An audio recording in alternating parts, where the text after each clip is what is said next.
காலத்தில் முன் தோன்றிய மூத்த மொழி நம் அன்னை தமிழ் மொழி. காலமெல்லாம் கவிழ்ந்து நிற்கும் நம் தமிழ் மொழி உலகில் மிக பழமையான மொழி என்று கருதப்படுகிறது.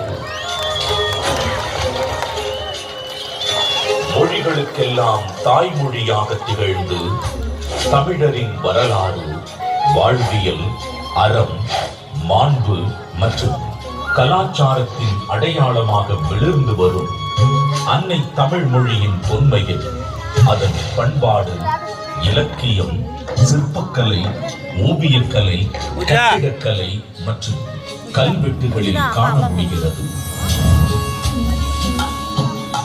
3 பிரிவுகள், 133 அதிகாரங்கள், மொத்தம் 1330 குறள்களில் இப்பாரினை அளந்து இவ்வுலகிற்கு இன்றியமையாத பொதுமறையை இயற்றி தந்த தமிழ் தாயின் தலைமகன், வையத்துள் வாழ்வாங்கு வாழ்ந்த தெய்வ புலவர் திருமகன்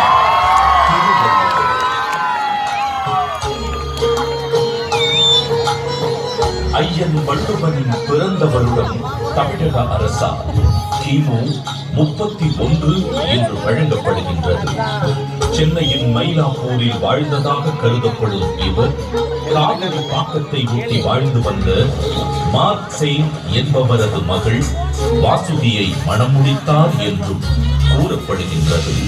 தன்னை பற்றிய குறிப்புகள் மிக குறைவாகவே கிடைக்கப் பெற்றுள்ள போதிலும் தன் சொற்களால் தமிழ் கடத்தி சாதி மத வேதங்களை களைந்து மனிதத்தை உயர்த்தி பிடித்தவர் வள்ளுவர் திருமகனார்.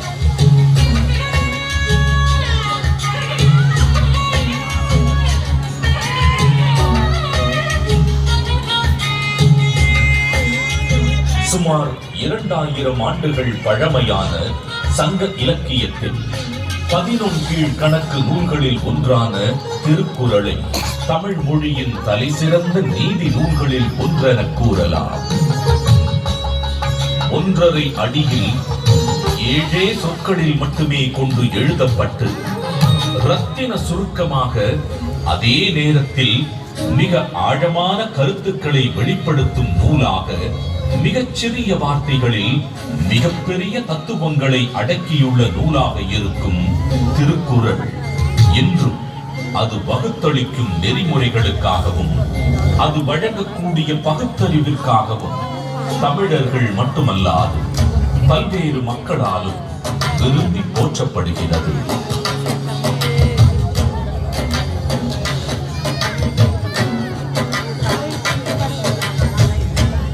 அறம், பொருள், இன்பம் என்று 3 பிரிவுகளாக அமைய பெற்றுள்ள திருக்குறளில் முதல் பகுதியான அறம் எனும் பிரிவு மனித ஒழுக்கத்திற்கு அடிப்படையான மெய்யியல் மற்றும் தத்துவார்த்த கோட்பாடுகள் நிறைந்துள்ளன.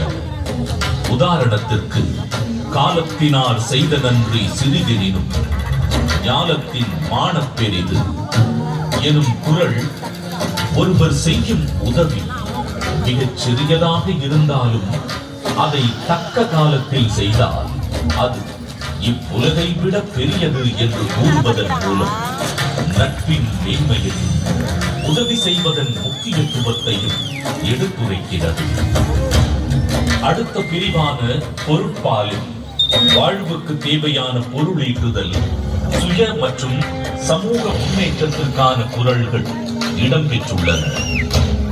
உதாரணத்திற்கு, கற்க கசடர கற்பவை கற்றபின் நிற்க அதற்கு தக எனும் குறளில் கல்வியின் முக்கியத்துவம், கல்லாமையின் தீங்கு, பொருள் கூர்ந்து கற்றல், அதன் பின்